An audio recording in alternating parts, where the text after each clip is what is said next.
Thank you, Tom. I've been blessed with this time of worship and the focus on our God. You see, throughout Scripture, God is identified and communicated to us as a community of the Father, the Son, and the Holy Spirit. And that community is filled with love and perfect alignment one with another, so that there is no disharmony, no conflict within the Godhead. And it is out of who God is and this picture of the community of the Godhead that he calls us to join into that Godhead, to be part of that, to be in him. As Jesus said, may you be in me as I am in the Father. So he has called us into that way. And I just thank you for leading in that kind of worship of our God, who is so different from any other God that anyone has ever imagined. There are many creation stories, and I hadn't planned to talk about this, but there are many creation stories around the globe, and they all have dissonance and violence. And I won't go into details, but it's really quite gruesome how different cultures have imagined God to be. And they have identified that violence and disharmony and so forth out of their own vision from who they are as humans, because that is the fallen state of humankind. But our God is a God of harmony, a God of peace, a God who has created out of his being, and he invites us into that community, which is actually the whole impetus of missions. And God's call to Abram arose out of who he is in the Godhead. Before I get too deep into that, I just want to say thank you for hosting us here today. This is quite a delight to be here and to be part of a drive-in service. I think this is a first for me, so thanks for offering that to me. I also want to say that whatever EMM is and has done, it is you who have done that. It is you, the supporting churches of LMC and other conferences, but primarily from LMC, who has been the call to establish EMM and to continue that work. And when I look around here and think about the role that Grofdale has played in that, I'm just amazed at so many different aspects that I am observing here with my eyes. And of course, Tom, thank you for releasing him part-time to serve as the global delegate for LMC, because he is coaching and helping other persons to connect with these established churches that have been raised up around the globe. And this is a vital ministry. Tom is doing an excellent job, and I enjoy working with him because he seems to take some of my ideas and then put them to work in even more wonderful ways than I imagined it. So thank you, Tom. God bless you. It's just wonderful. And then I look around, I see missionaries, I see parents of missionaries, and I know that you have a house here that at EMM is called the White House, that you have made available from time to time for some of our missionaries to live in. And then I also know that this is home base for the Prince family and your support of their work with Christian-Muslim relations. And then I also, reaching way, way back into another lifetime, remember Ruthie Zimmerman. She's still here? Somewhere? If she's here, or maybe she's online. But thank you, Ruthie, for showing me how to do financial reports from Vietnam. That was a really special time. And I just see so many ways that you've been involved. This is your work, and we just really are pleased to be here today. Let me see if I can get this a little bit higher. Okay, there we go. Okay. So,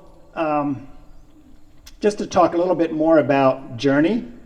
Life really is a journey, and missions is certainly a journey. When God called Abram, he said, "Go, and I will show you." Missions is a journey.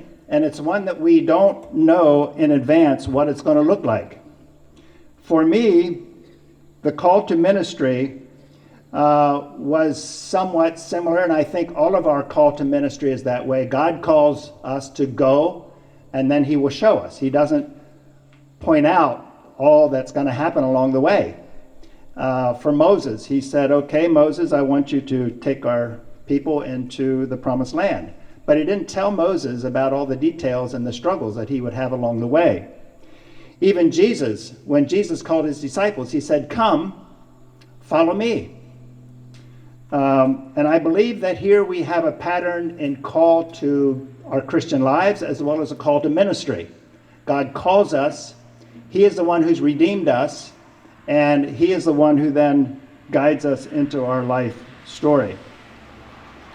So a little bit about my story, and Tom has already alluded to some of these things. My sense of call has been to offer my gifts in ministry wherever the church had need of those gifts. Now the focus of this call tended toward urban and international cross-cultural contexts. And over the years, I experienced various positions that were discerned, and God opened doors for me to walk through in ministry. And as I walked through those doors, I discovered that each assignment served as preparation for the next assignment. Initially, God's call took my wife Donna and I to Harlem, New York City, and then eventually to Saigon, Vietnam. And these were in urban contexts. And during those years, Jeremiah 29:7 became our guiding vision, which says, seek the peace and prosperity of the city to which I have called you into exile. Pray to the Lord for it, because if it prospers, you too will prosper. Many times in moving from one place to the next, the new place feels like exile. The initial years in New York City felt quite exilic, quite not exotic, exilic. It felt like I was in a strange country. As one of the young people that I worked with described me, I was a fish out of water. Nevertheless, eventually we gain friends and we get familiar with a place. And before long, we realize that this is now home. Going to Vietnam for the first time, back when I was just right out of college, was very strange. But then again, going back after many years being here in the States, it felt like going home to a place that had once felt like exile. So God carries us into these places. And when we look back, we see that God's hand has been with us all along the way. God provided daily direction. Even though there were seasons I did not understand what this was about, particularly as I was ministering as a head of school in Saigon, Vietnam, starting an international school for international students. I'm like, Lord, what's this about? Why am I doing this? Well, there's many different levels of meaning in anything we do, and of course, during those years, it was providing a service to these families and children.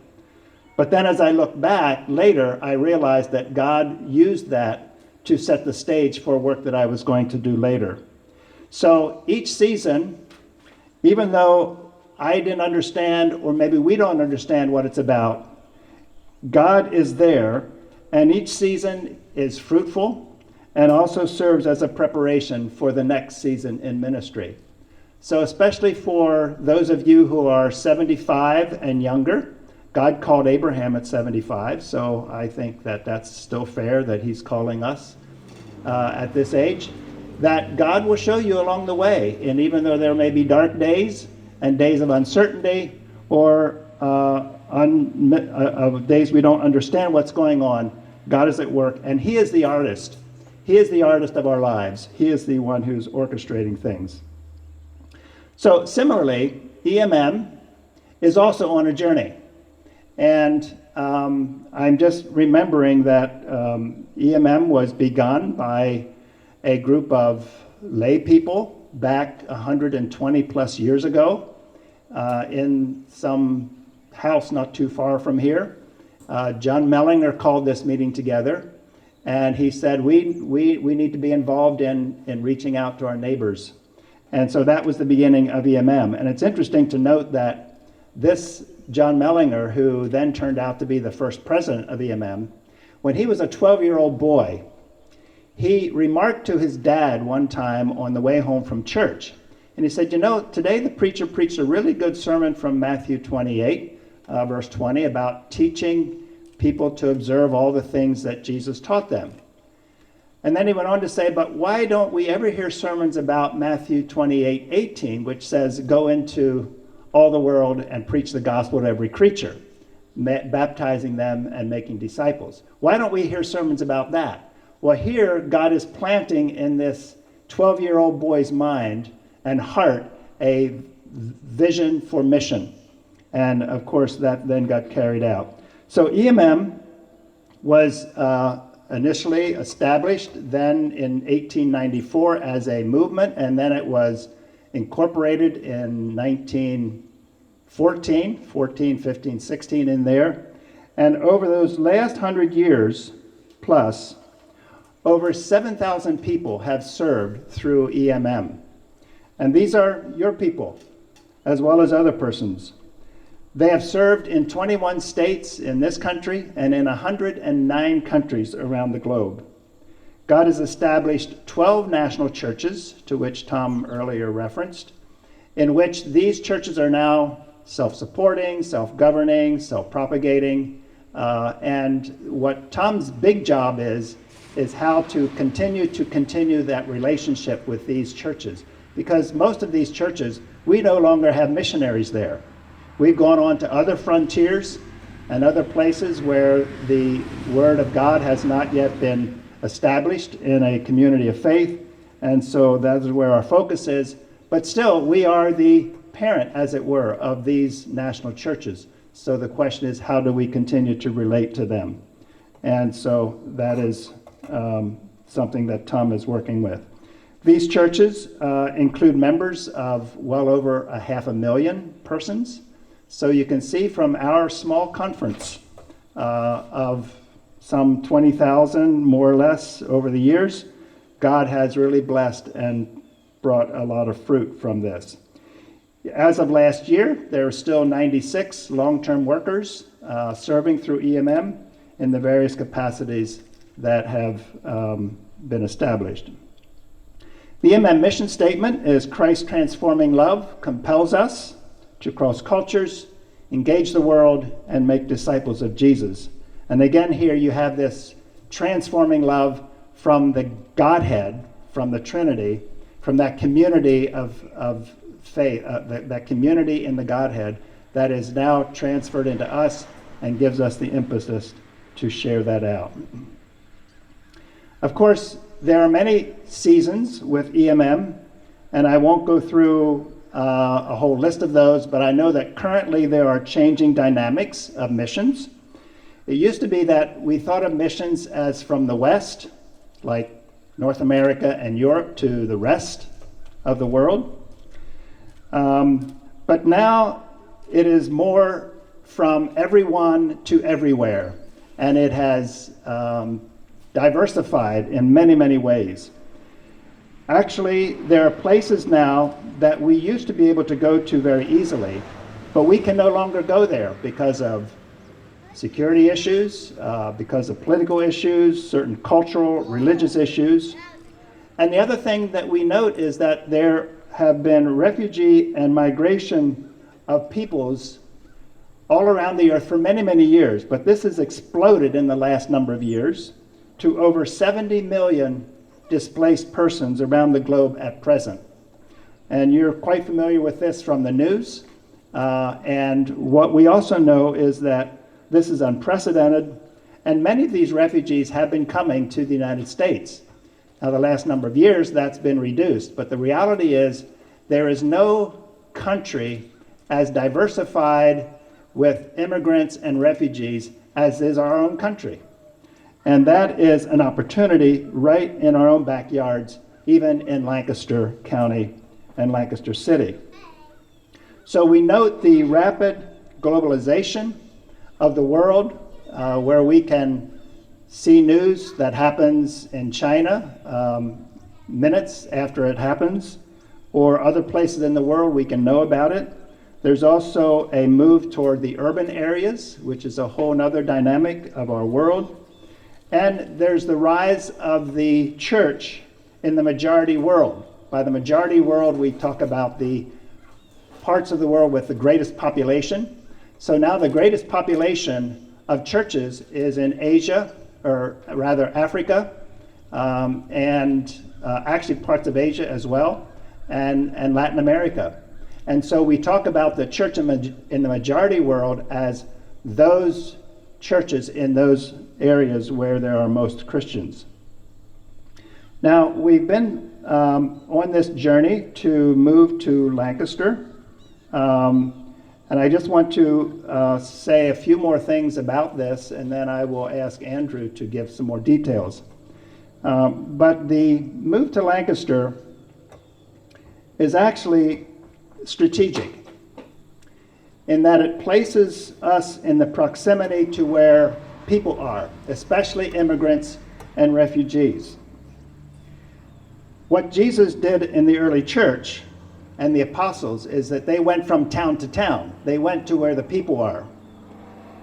And EMM is actually in a position to offer cross-cultural training and also arrange opportunities for local churches like Grofdale to engage in missions right in our own backyard. And this vision of moving to Lancaster is to catalyze many others into mission, to reach out locally as well as to the nations around us. I'd just like to give a little history of how this came to be. Some years ago, probably 6-7 years ago, under Nelson Okanya's leadership, in recognizing all the changing dynamics in missions, he commissioned an innovation team. And this innovation team worked for a couple years on how we can be an organization that adapts to the changing environment of missions and the changing needs that there are around the globe. And part of this consideration was to pick up a question that had been lingering for some 20-30 years at EMM, and that is the question about where we're located. Located in Salonga is a nice community. It's quiet, it's safe, it's peaceful, but it's not a place where people can easily get to who don't have cars. It's not a place where ministry happens all that much in terms of local outreach. It's an office, it's a central office, and that's fine. But the desire has been for a raising mission awareness, even among the staff and among our constituency. Because when we think of EMM, we think of Salonga, we have that kind of suburban, rural mentality. But I venture to say that in the future, when you think of EMM in Lancaster, you're going to have a different picture of EMM and a different picture of mission. And so this group proposed that we pick up this question of, is this a time to move to Lancaster? And through a series of what we would call God moments, he has led us precisely in that direction. And I'd like to share with you some of those God moments. As we were praying and discerning, this property came up for sale, and it came to our attention, and we went and visited it. And of course, even before we did that, we went to the different churches and community organizations in Lancaster, and we said, so what if EMM moved to Lancaster? Is that a good idea? Would you welcome us? Do you think we should stay where we are? Do you want to, is this your turf and that we would be invading your territory? And they said, oh no, we would be delighted for you to come to Lancaster. That would make a statement that is really important for the health of Lancaster City. And of course, these people are quite aware of all the immigrants and refugees and the needs in the Lancaster area. So these churches were very affirming of our moving to Lancaster and considering this actual move. And it's interesting to see how God continues to open up doors and minds and hearts in this new venture. The second God moment was a surprise reduction in price from the seller. The property was listed at $2 million, and we're like, yeah, so we can live free in Salunga. Why would we pay $2 million to go to Lancaster? But then we got a call from the owner, from the seller, and he said, I think EMM should have this property, and I'm going to reduce the price in half. And you can have it for that price, but you need to decide in 10 days.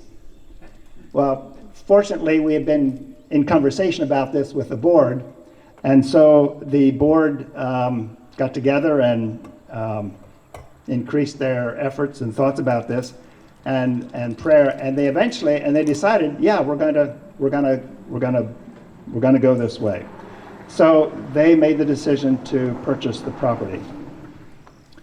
The third God moment is when we purchased the property, but we're still not quite sure how we would use the property. We felt that God had something in mind, but we weren't exactly clear what that was. So we called together a group of 10, mostly urban volunteers, to pray and discern the nature of ministry to take place in that location. The vision that has arisen from this group was to establish a hospitality center in Lancaster for the nations that are all around us. And this is a tremendous opportunity for ministry and for the multiplication of disciples of Jesus, as these people actually then can reach back into their home countries. One of the dynamics we find is that there are people here in the Lancaster area from countries where we cannot go. We cannot send missionaries there because of either political, religious, or some cultural reasons. But the persons, the refugees, the immigrants from those countries can go back to those countries, and they are in touch with their friends and family there.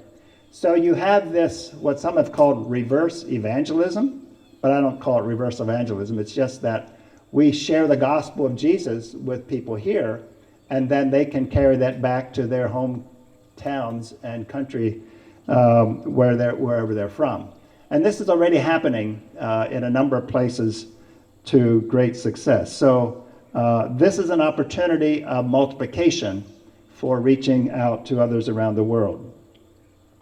Another God moment occurred about a year ago when the Lancaster city was certified as a welcoming city by the Welcoming America Foundation. Lancaster is the first city in Pennsylvania to be given this designation, and only the 6th in the United States. And it was cited in that award to Lancaster City, it was cited the intention of EMM to establish a hospitality center on Prince Street. So this all had an impact for that. And one thing you might also be aware of is that a study by BBC in England, in the UK, was curious about the refugees and immigrants in the United States. And they discovered that Lancaster County has sponsored 20 times more refugees per capita than any other place in the United States in I think the 5-year study that they did. So that is a remarkable example of God's generosity through his people to welcome the stranger, the foreigner, and the alien into their midst, to have them become part of their family, and I would extend that to say their family of faith, to then reach out to others around them. Another God moment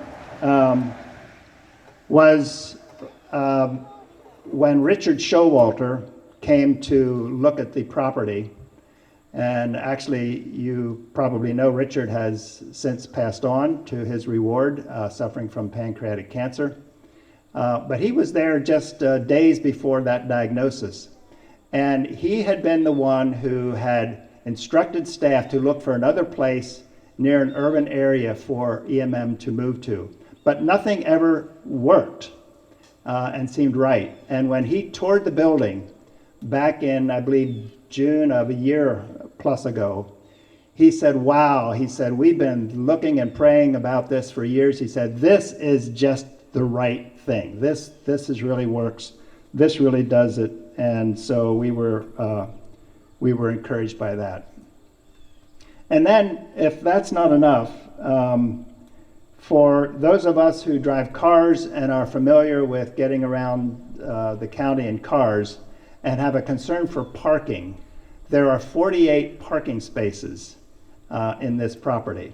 So that is a very important aspect for helping to bridge rural and urban together through this effort.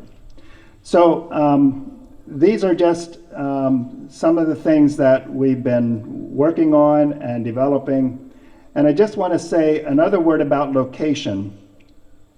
So this property is within a 15-minute walking distance of the bus station on Queen Street, of the Central Market and the Square in Lancaster, of the hospital on Duke, of the train station on one over from Liberty, I forget what that street's called, and from F&M College. So it's right in the middle. Oh, and not to forget the baseball stadium, Clipper Stadium. So it's right in the middle of these major confluences and convergences of people in the Lancaster County area.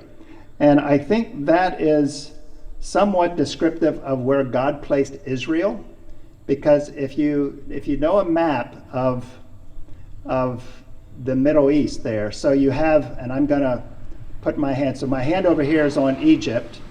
So you have Egypt. I have to reverse myself here to see how this goes. You have Egypt, you come up through Palestine, Canaan, and then over to Assyria and into Babylon. And that's kind of the way it goes. And Israel, God placed Abram and Israel right in the middle of those major civilizations. So the trade routes went through Israel. And I believe it was God's intention that Israel would share Yahweh faith as the traders went through their land. Did they do that? No. They created a nation state. They called a king. They did some things that were outside of God's plan. And they drew borders around Yahweh, and they drew borders around their own land. And so that, and they became very focused on their own wealth and their own satisfaction and their own people, and didn't share Yahweh faith. And so then God took them into exile to scatter them again. So it's important where we are so that we can be positioned for God to use us in sharing his gospel and his ways to the people that interact with us. So I just want to leave that point with you as another aspect of what God is doing in this move. So now I'm going to ask Andrew to come. And as he's coming, we have some little kind of like bulletin inserts to pass out.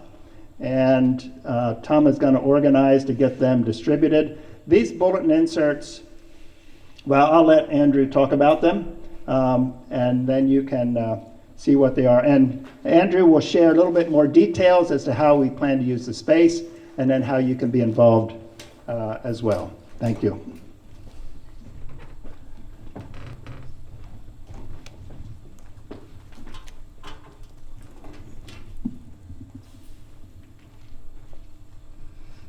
Thank you, Gerry. I'm assuming everyone can hear me. All right, sure. Thanks. Appreciate that. Before I get into some of the details about what EMM is planning to do, I just thought I'd start off with a little story. And part of me really hesitates to tell this story, but I'm going to do it anyway.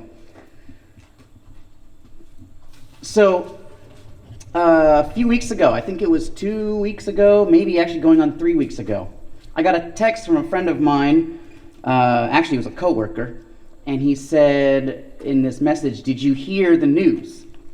I'm like, "Oh, what now? What? And he just said, there was a shooting on the 300 block of Laurel Street in the city. A police officer had shot a young man, and I just wanted you to know because I know that you have a friend that lives on that block, which I do. A friend of mine, dear friend of mine, who is a refugee from Somalia, lives on that block. And I panicked. I tried calling him, texting him as much as possible. I even thought about driving down there to go see if he was okay. He's the oldest of, I think, 10 siblings. And he just texted me, I was actually pulling stuff out of my basement because his mother, I thought, if it got really bad on the block, I knew that there was going to be a large mass of people gathering and possibly even riots. I wanted them to make sure that they knew that they had a place to stay. And he actually told me that they couldn't get out if they wanted to. The 300 block of Laurel Street had flooded with hundreds of people. There was a car right outside of their house that got smashed in, and I asked him, did any of your sisters see this shooting? He said, no, but we heard it. And this is a family who has seen their fair share of pain and trauma. And so he told me over the phone that night, he said, this is the closest thing I've ever witnessed to Somalia in my entire time living in the United States. So from there, he actually, unfortunately, I didn't hear from him for two and a half weeks. He stayed in bed, and he just got very sad and depressed, and he's the kind of person that wants to try to build peace in the community.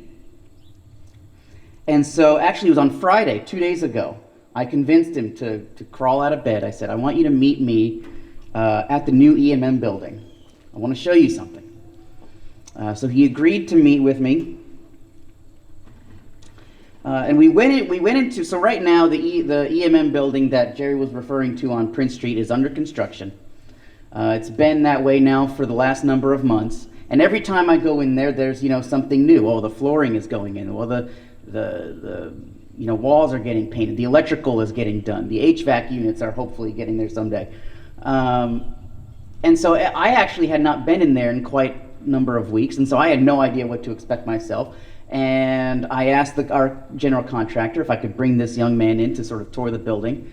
He's very influential within the refugee community at large in Lancaster, and I wanted him to see it. I've been sort of building this up in his head for 2-3 years now. And he walked around, and we have as you can see actually in the pamphlet that you just got, there's 2 floors to the building. The second floor we're looking to serve as EMM staff offices, and the first floor is what we're calling a hospitality center. And with that hospitality center comes a rather large commercial kitchen. And I brought him into this commercial kitchen because he runs a business that helps refugee families, sort of make their cultural cuisine and sell it.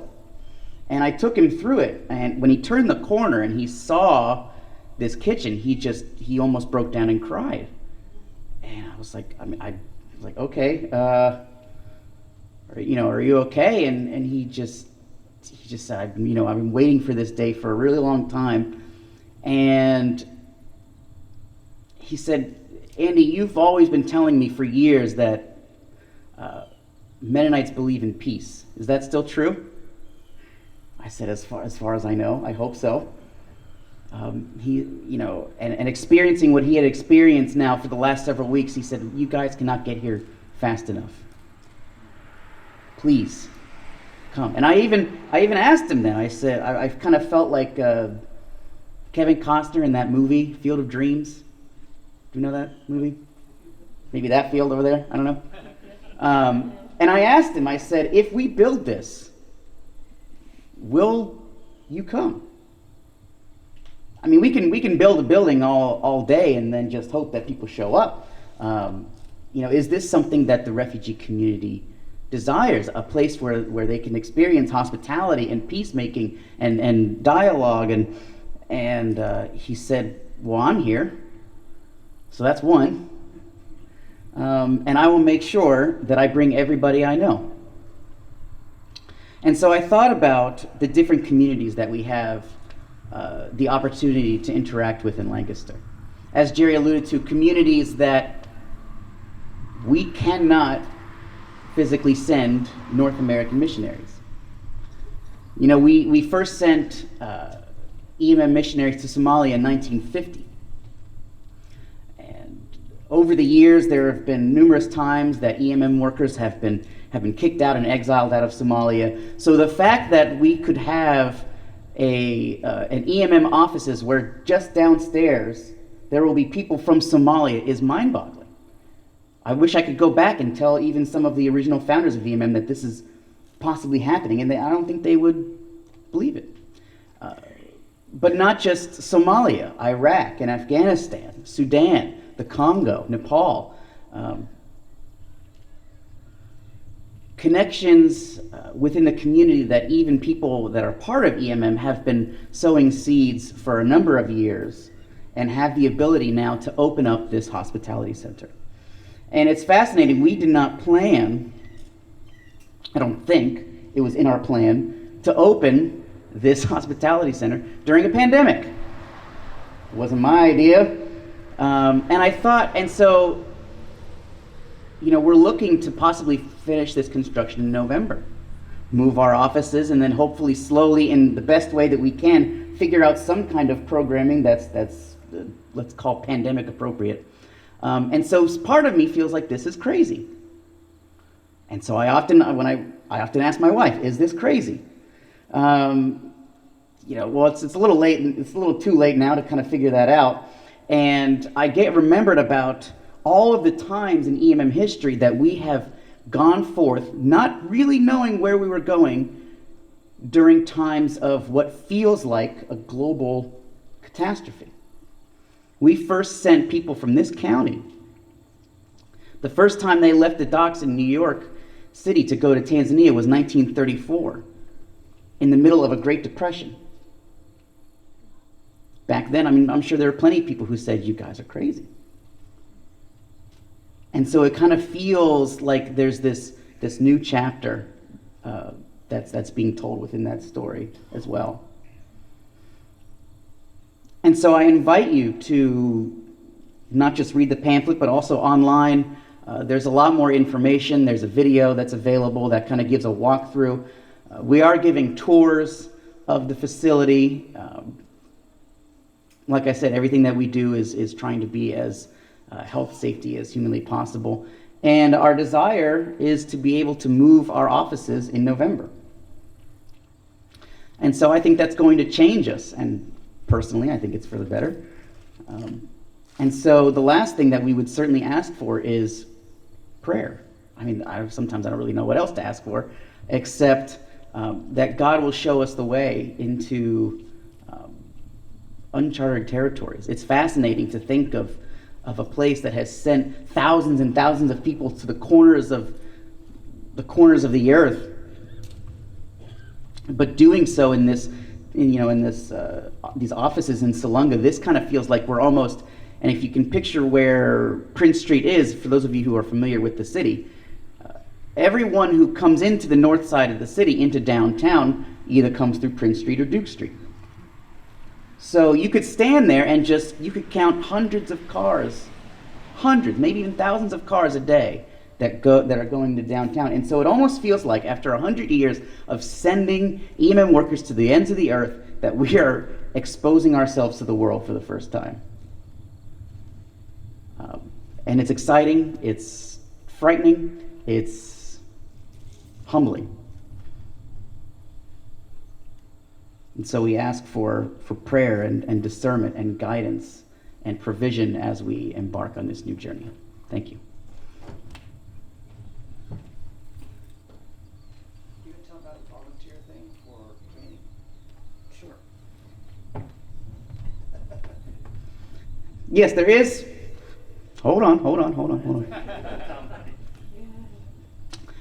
I got reminded of one. There is one opportunity to get involved. Every Saturday from now until the end of October, we're actually, since we're wrapping up, our general contractor said that what they need are cleaning crews, which I know is everyone's favorite thing to do. on the planet Earth. But it actually is pretty fun, getting everything ready for us to move in. So that is actually every Saturday morning. I believe it's from 8 to 12, 8 to 12, and you're more than willing to come for an hour, 2 hours. It doesn't have to be the entire time. But on the website is where you can go and register for that. We're asking for small groups, Sunday school classes, youth groups, what have you, to help us get that finished.